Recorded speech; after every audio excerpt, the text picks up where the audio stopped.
Okay, thank you. Okay, am I on? Yeah, Okay, well, I have to thank Jim for that kind of ridiculous introduction.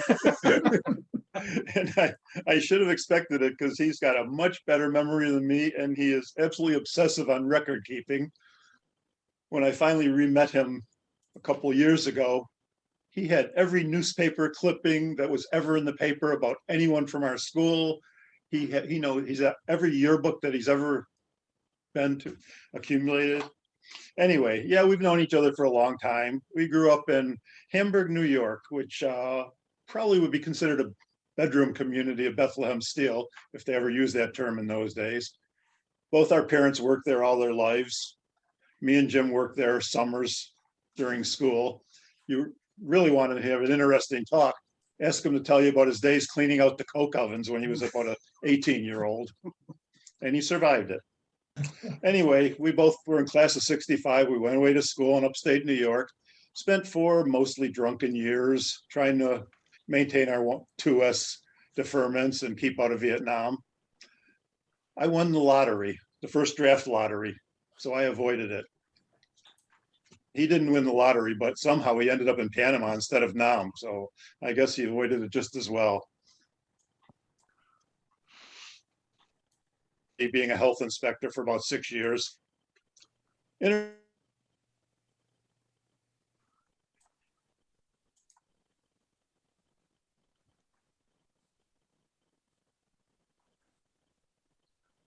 Which mainly did dog shit complaints.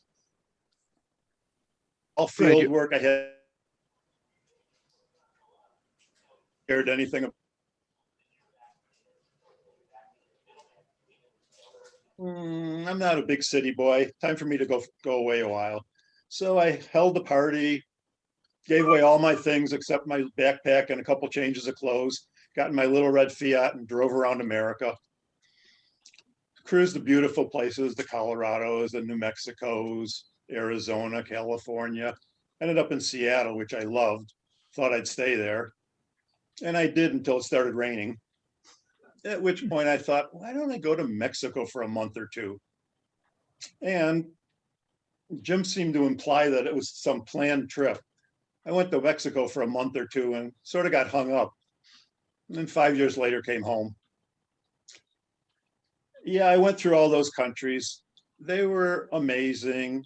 I didn't have a clue what I was doing to start, but started meeting people, had no concept that that whole thing called the Gringo Trail existed going down through Latin America, along with the Gringo Grapevine. Since it was pre-Lonely Planet, you had to figure out where to go next. So what you did is you just found other travelers and asked them. I could tell, well, if I remember them, I could tell quite good stories from pretty much every country, but Jim says we don't have time. So basically, Mexico was wonderful. Belize had some major problems at the time. Guatemala, I fell in love with. Probably spent a couple of years of my life there. Go back every time I can, although that's been 2 years now. Honduras, El Salvador, incredibly hot. Nicaragua's in the middle of the Sandinista Revolution. Lots of boys with big guns. Costa Rica was as beautiful, or maybe more beautiful then than now. Can see why it's the big expat, magnet. Trip really kind of started to be adventurous in Colombia. Colombia then was Pablo Escobar. It's always been a beautiful country. The people are beautiful, they're friendly, everything grows there, unfortunately, including drugs. And then it was very dangerous. I wanted to read the whole section on Colombia, but we don't have time, so you'll have to find it somewhere else. A couple things that did happen. What can I say? I took the only plane ride in my life when I flew into Colombia from San Andreas, a little island, which was a duty-free port. All the Colombians went there to buy their toys. On the way back, I had bought a non-stop ticket from San Andreas to Cali to try to bypass all of Colombia, because Cali is the southernmost big city there. Turned out the plane landed in Barranquilla on the coast, hard landing, had to immediately transfer planes onto a smaller one. Huge fights ensued because everybody knew that all the things they had bought on San Andreas, if they were out of sight, they were gone. So this was the only plane I'd ever taken that the aisles were filled with boxes and TVs and everything. There were even people standing in the aisles when we took off. And that was Colombia. But on the flight, it was also Colombia because my seatmate was this beautiful young Colombian woman who wanted me to come back and meet her parents. She wanted me to see the country and everything. But I couldn't because I had my nonstop flight on to Cali that unfortunately now I've already had 2 stops. But eventually made it to Cali, made it to Ecuador. You guys, most of you have been to Ecuador, you've been to the Galapagos. The only thing that was more interesting then maybe was with a little work and luck, you were able to find a seat on the supply boat, the monthly supply boat that went out there for almost no money. You were also able to collect a group of people and find a little fishing boat to take you around for about $8 a day per person. So we did that for a couple of weeks. And then got down to Peru, and Cordillera Blanca in the north was extremely beautiful, but incredibly dangerous to get to then. When I was there, it was just after a horrible earthquake that had totally wiped out the second biggest town in the play. Yungay got buried by an avalanche. Ended up having a wonderful encounter in retrospect with some students and their leader in Ayacucho, which is another university town, really nice town. And afterwards, I learned that I went to a demonstration there. In fact, I want to read you that brief. It's a little brief passage about it, but went to a demonstration of some students. And so far up to that point, every place I went when I said I was from America, the first sentence you usually got was, "Oh, America, Jimmy Carter, good man." Because I hadn't even thought of it till I got to Latin America, where they all loved him. I got to Ayacucho in the middle of this demonstration. They said, "America, imperialist pig." That was the first time I'd ever personally been called that. And I started talking with some students, and then one of their leaders came over and started lecturing me, told me about how Peru had been raped and plundered by everyone, how Ecuador had taken a big chunk out of it, how Bolivia had taken a chunk out of it, or Brazil did. And they wanted to go to war with all of them for, to bring back greater Peru.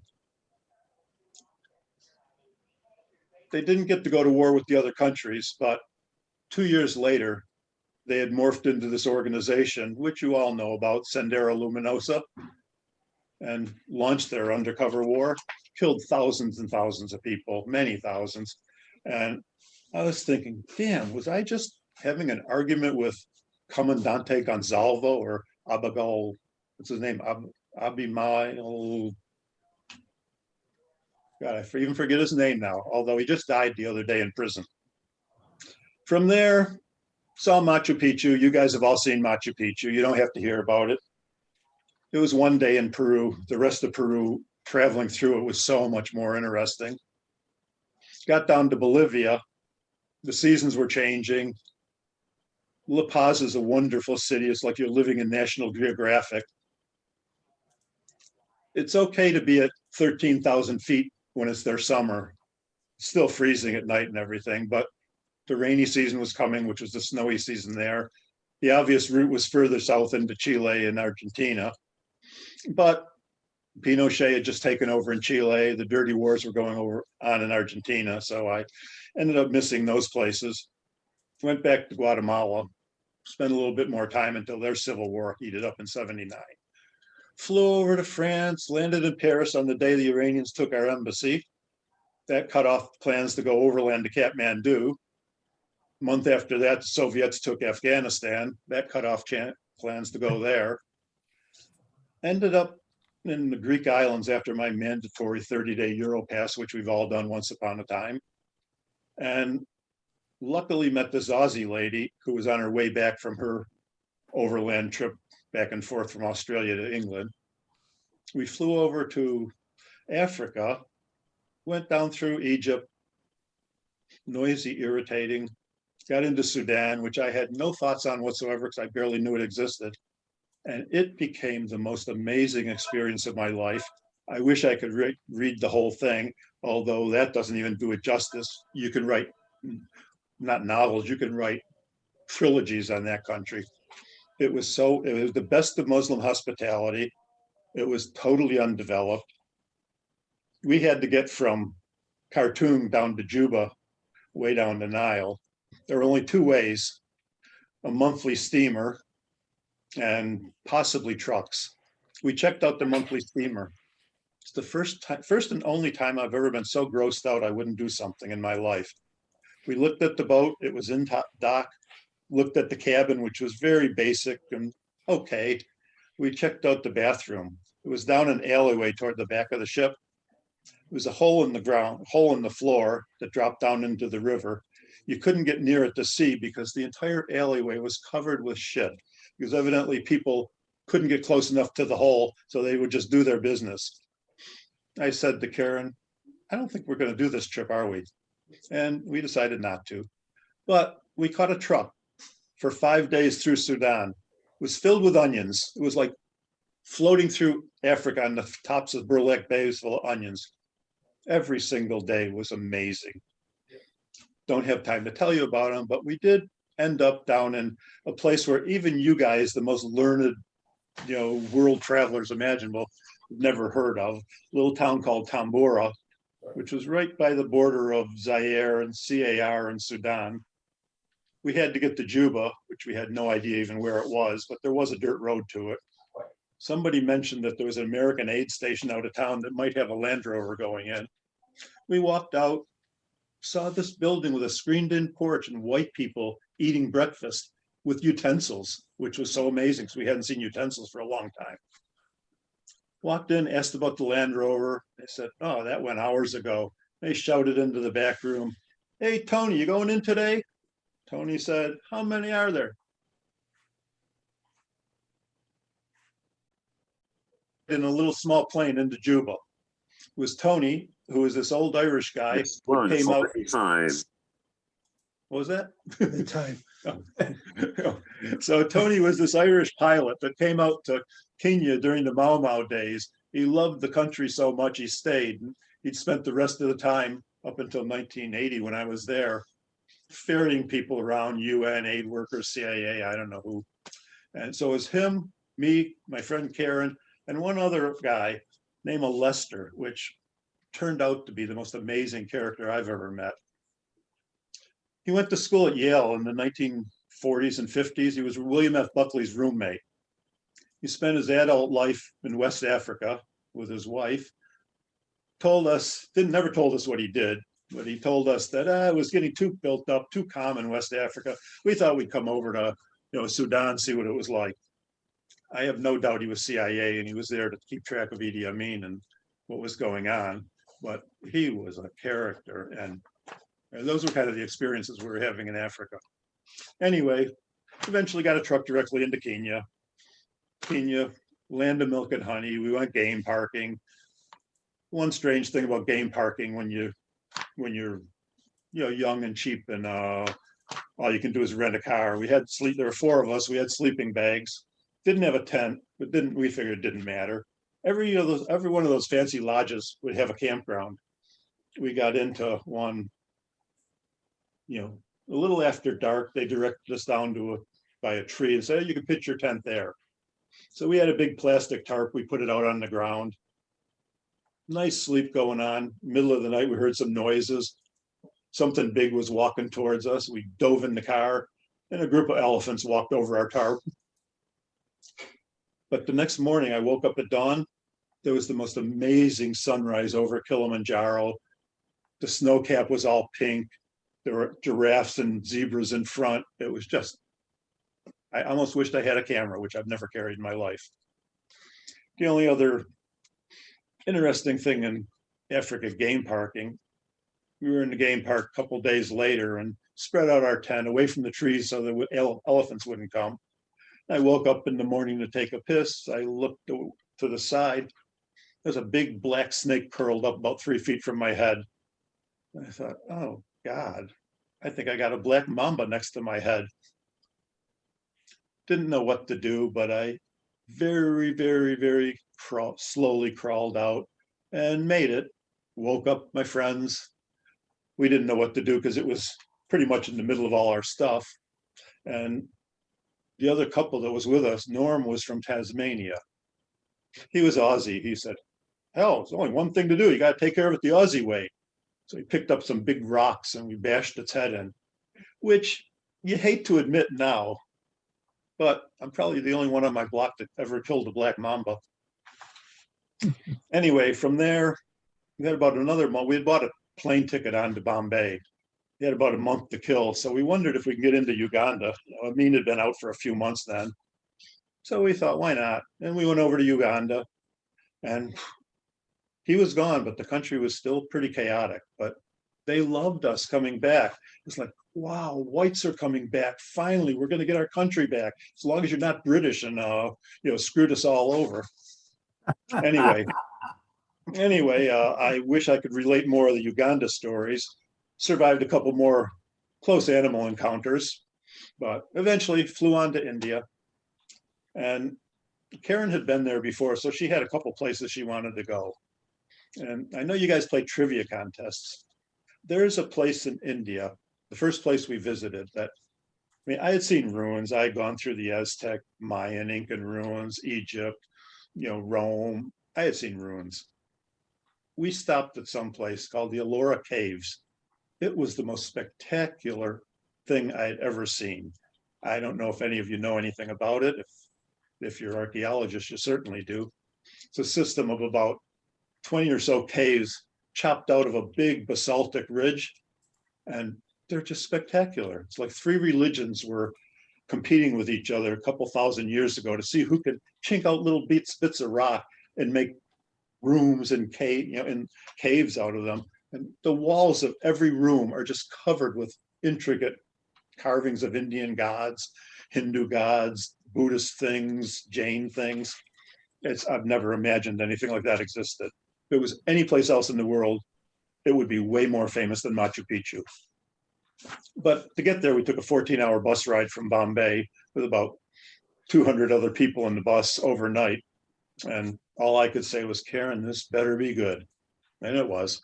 So India, you've all been there. If you've been there anytime, everybody that goes to India loves India. But everybody that goes to India also hates India. I mean, it's just it has the most amazing, best places in the world. And they're impossible to get to. And it's half the year it's heat and dust. The other half it's floods and mud. And it's an amazing experience. From there, Nepal, high mountains and everything. Jim told me I only have 20 minutes to talk, so I don't know how this is going. Anyway, Nepal was fantastic. It finally got cut short. My friend Karen had to fly home a little early. The plan was I was going to go on through Nepal, Southeast Asia, and meet her in Australia and live happily ever after. And once she was out of sight, things happened. I kind of got hung up. And I mentioned earlier before this started that one of you sails the Caribbean. I had a friend back in New York who had made noises about wanting to buy a sailboat. And since I had left, he had gotten married and they had bought a sailboat and they were going off to the Caribbean. And he sent me a letter that I got in Kathmandu saying, Bob, we're thinking of buying a boat. You got to come back and join us. And when I got to Bangkok, there was another letter that said, we have our boat. We're on our way to the Caribbean. Come on back. I flew back. I couldn't get in touch with them. They were having such marital problems that they didn't want anyone with them on the boat. So my 5-year trip got cut way short, but it was good. Everybody keeps asking, would ask me, how much did it cost? How could you possibly afford that? It didn't cost anything. Actually, this was in I left in 76 till about 81. You guys all remember the economy in those days, especially the interest rates. In my 6 years of health inspecting in New York, even without taking bribes, I managed to save about $10,000. And the mathematicians out there can figure out the interest on $10,000 when it pays about 18%. And travel expenses then, if you stayed in these third world countries, which is the only place I wanted to go, were, if you really splurged, might average about $5 a day. So you can do the math and figure out how I did the trip. Other people wanted to know, God, how did it change you? How do you feel afterwards? I don't know. It was all, none of it was intentional. I eventually certainly got into it, but it wasn't as though I planned out, I'm going to Mexico and I'm going to, well, I couldn't go to Cancun because it hadn't existed yet. It was just a barrier island, uninhabited. I mean, you get traveling and you just start learning things. And it's not the Machu Picchu's, it's not the Taj Mahals. Those are one-day experiences. They're pretty, they're amazing. But the journeys, if you take a 2 or 3 day train ride, second class Indian sleeper train, you will have such a wonderful time. You'll meet all the people on the train, you'll share food and drinks with them, and you'll talk and learn about the country. Might not be quite as pretty as the Taj Mahal, but the journeys are always so much better. Just like if you guys, I'm assuming that a couple of you at least have hiked the Appalachian Trail or the Pacific Crest Trail. And you know, it's not the lookouts that you see that you remember, it's the walking, the journey. So I just realized that when I got back, I wasn't going to be sitting in an office from 9 to 5. And in fact, ended up becoming a New York City school teacher. And one of the reasons was because I had summers off, I had all the time off. And I also wasn't that much into money, but had accumulated more than I ever deserved. And quit when I was 50. Moved up with my dear friend Vicky, who some of you guys might know. She's another one of those retired professors from Cornell.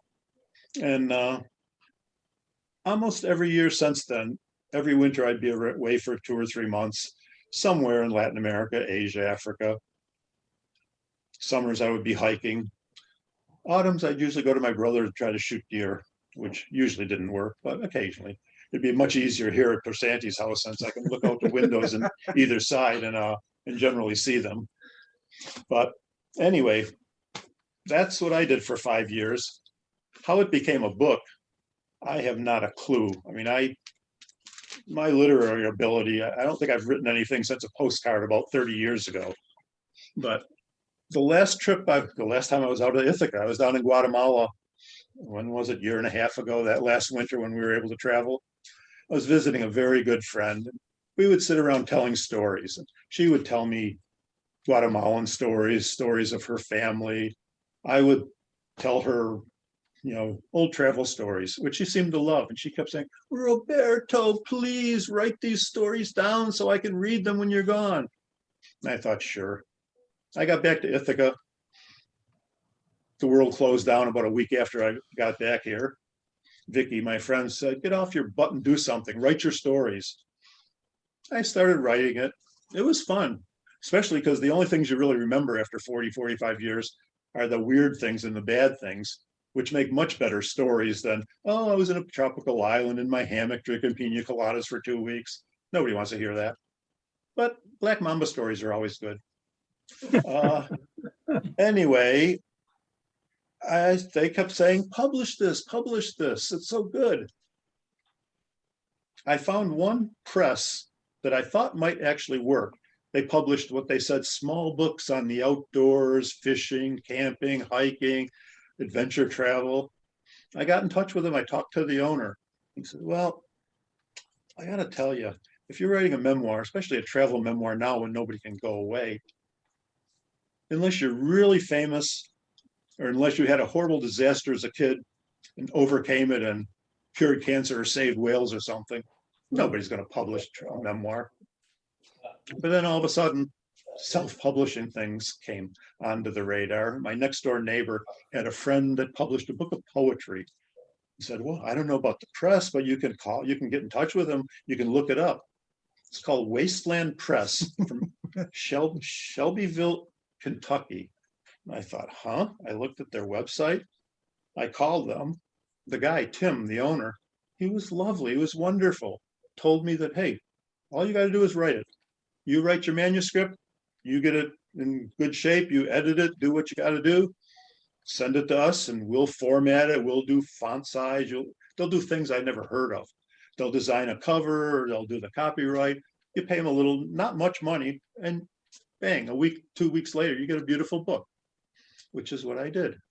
And I'm sure you guys, all of you have written books with real presses, but you have to deal with Oxford or Harvard or Stanford Press, and they give you deadlines and word, you can't go over a certain amount of pages. Vicky, my friend, who's written her academic books, she's real envious because her latest book, they're trying to cut down on her footnotes. They're giving her, very limited amounts. Their print is too small for old people to read. So I said, damn, go to Wasteland Press. You give it to them, they'll publish it. So I would highly recommend it. Anyway, that's what I've been doing for my life. So anybody have any questions, let them fly. My question is, you went in the late 70s when you described a lot of these places as more or less undeveloped. Are there any places like that left in the world, or do they all have luxury high-rise hotels in them now? I had a friend, I sent the book to a lot of people. I have this younger friend, and she says, wow, my kids are just going away to school now, and God, I have to get away. I've been being a mother and so responsible for all my life. I'm 49, I'm getting old. I'm thinking 49, I wish I could remember that. But she wanted to know where she could go. And it's a lot harder. Mexico, all those pristine beaches. I mean, Cancun didn't exist then. Now it exists. You don't want to go there. Belize, I mean, actually, I have a couple of little passages I wanted to read you about Belize and a couple of places, but you can find places. One of the first things you do, if you get your Lonely Planet guide, you look where it tells you to go, and you look on a map and go about 3 towns away. It's like coming to Ithaca and thinking, I want to go buy some fruit at a fruit stand. You have to go to Newfield or something where the prices, the pretension price isn't there. 4 o'clock. Africa, certainly you can have real adventures there. You can still camp in these parks. I Googled that. The first one where the elephants almost walked over us was Amboseli Park. I Googled it just to check some things out. I checked camping in Amboseli Park. They had a picture of this tree down by the campground. They had some tents around it. We camped right under the tree with our tarp. So you can still go there and do the same thing. There's Latin America, I don't know, it comes and goes where you can go. Now Colombia, it's one of the most wonderful places in the world. One of the things I went back there a couple decades ago. And actually first I was in Costa Rica, I met these young Colombian women who were just lovely people. I kept in touch with them. One of them I went back and visited in Medellin a couple of years later. And she was telling me about her history growing up. And she told me she went to school with Pablo Escobar, elementary school and middle school. So firsthand from the mouth of a lovely Colombian woman named Mariana Munoz de Bedoya says Pablo Escobar was a little brat in elementary school and had his own gang in middle school. So I guess it pays. He ended up with a lot of money till he got killed. But Colombia, you can still do some pretty good things there, and it's so much safer now and beautiful. So yeah, you can still do it. One thing I always hated when I first got to Kathmandu, I got there in 1980, and it had been the hippie center, ground zero for years, ever since the Beatles had gone over to India. And there were so many hippies, drunk, just people around. And they all said, oh, too bad, you really missed it. You should have been here 3 years ago before they put in visas and outlawed drugs, which they never really outlawed. And every now and then I find myself saying, oh, you should have been to the Galapagos in the 70s before the national park, or Machu Picchu before all the regulations. But those places are still nice. They're different. But there are a lot of places you can go. Well, if you go downstream from Machu Picchu, hardly anyone does. The transportation is so iffy, but you'll find yourself in the upper Amazon basin and have amazing times. So yeah, you can do it. I don't think any of us are going to do it like that anymore. I'm not. But if somebody, one of you guys are talking about Spain and my hiking days, my hiking the PCT or the AT days are over. But I've discovered the Camino Santiago going through France and Spain and Portugal. It's wonderful. It's hiking without a backpack and staying indoors and drinking lots of wine and eating great food. So yeah, there's still good things you can do. And you guys know as much of it as me. And you guys all have wonderful stories too. So if you get tired of dealing with Oxford Press, write them down and get in touch with Wasteland Press. Then everybody will be able to see them. So what the title? I didn't catch the title. The title, here it is. Ultimately, it's Continental Drifting Around the World in 1800 Days. Could you hold it up higher? It's below How C. do I- There we go. Thank you. Okay. And I'm kind of prejudiced, but I would strongly recommend it. I was sort of hoping we were going to have one of those in-person meetings at some hotel, which I did attend one once a couple of years ago. Jim invited me, and it was lovely because there was food and drink. This, I don't know about Zooming. I was at our membership meeting a couple of years ago. No, but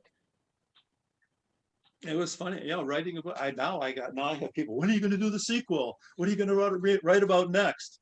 And what I'd really like to write about now that I know it can be done is some of the Guatemala stories my friend told. I mean, I'd love to write Thelma and her family, a Guatemalan story. Talk about all her siblings that made it up to the States and how they did, what's happening, what happened down there. That would be really good. But yeah, the self-publishing is quite a scam. I don't know. Have you And I don't see, on the book? two of my friends Okay. said they were going to show up on Zoom, and I know you approved them. Seal was here. Seal is She here? was here. She Okay. was. Oh, no, Sherm, anybody know Sherm Cochran, professor of Chinese history? One of the most illustrious professors. He's a good friend of ours.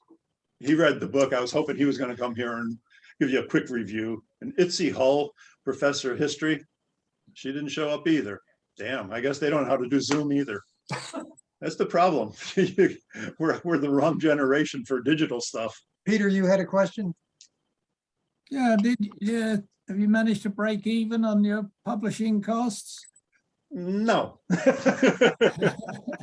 What they had 4 different plans. The basic plan cost $245 and they would give you 2 books, but they put it out instantly on Amazon. And they said, well, you can go check your local bookstore, see if they'll carry it. They also let you on that plan buy any number of books you want for about $5.50 a piece. So I ended up buying about 60 extra books, of which I've mailed away or given away about 40 of them so far. I went to that bookstore on Buffalo Street, asked them if they would possibly carry it. They told me they would take it on consignment if I paid them $25 a month, I think it was, and they would accept 2 books at a time. And I thought, what? Yeah, that's no, thank you. I went to Barnes and Noble, went to the customer service desk. The woman said, oh, yeah, we'd like to try to work with local authors. The best thing to do is go online. They have a section for author section. And she went online and she couldn't find it. So she said, well, the best thing to do is call 1-800 Barnes and Noble. So I thought, that's not working. But I know a few people who bought it on Amazon. And if I learned, I learned from my friend Vicky, who often goes online to see if there's any new reviews of her books. She goes, Vicky, what are you doing? Oh, just ego surfing. So I went on Amazon. Actually, I went after Jim told me, said, oh, did you see the review you got on Amazon, the 5-star review? So if you go to Amazon Books, just Bob Stoll, it'll come right up. And I think I haven't made it into the top 100,000 in sales yet, but I can almost guarantee, and Jim will verify it, and Karen back there somewhere will verify it, that this will be one of the most entertaining and amusing books you've read in a long time. And it actually, I just thought of something. Let me read the back. And there's the front cover. On the back cover is a picture of me hanging onto one of those poles that tell you how far it is everywhere in the world. And it says, Continental Drifting is a highly entertaining tale of adventures and misadventures during a multi-year journey around the world of the late 1970s. But this memoir is much more than a mere recounting of travel stories. Bob Stoll was an astute observer of the atmosphere and conditions of the regions and countries through which he passed, and many of those locations were far from those typically encountered along the then popular Hippie and Gringo Trails to Kathmandu and Machu Picchu. His experiences included navigating his way through the Colombia of Pedro Escobar, debating politics with the progenitors of the Sendero Luminoso in Peru, passing through Sudan and Darfur before the outbreak of their violent wars, traveling around Uganda shortly after the departure of Idi Amin, and becoming embroiled in the conflicts between the Muslims and Hindus in Kashmir. In addition to recounting often hilarious travel stories, this memoir also reflects much about international politics in the late 1970s and the degree to which the geographic political situation has or hasn't changed since those years. I think that's a lovely description. And Did you write that? And truth be told, when you self-publish, you could put in anything. And yes, I wrote it. Of course. And when you self-publish, you'll do the same. But it was edited by my dear, friend Vicky, who also, between her, one thing I gotta say, if it would have just been me without a little help from my friends, it would have had some problems, because between Vicky and Sherm and a few other, academic friends, they had this futile attempt to teach me about spelling and grammar and punctuation and things I've never noticed or found important. But I remember the first person I gave a little bit of it to, Maggie Washington from the history department. She read a bit of it and said, "Boy, this is really good, Bob. You don't like pronouns too much, do you?" I said, "Pronouns? What's that?" So anyway. So when you were a high school teacher, you clearly taught English. Anyway, thank you for this opportunity, and might see you guys again in the future. And again, I wish we were here in person, I could have flogged a bunch of books to you. But if you have any desire to hear those stories in Sudan or wherever, it's Continental Drifting Around the World in 1800 Days. If you just Google up Amazon and my name, it comes up. So thank you kindly. Thank you. Thank you. Very nice. Okay, I guess our president is left. Thanks, Bob. That's cool. Makes me want to pack the suitcase. Anybody got anything else before we sign off? Let's see. According to Kirk, the speaker on October 5th will be Eleanor Henderson,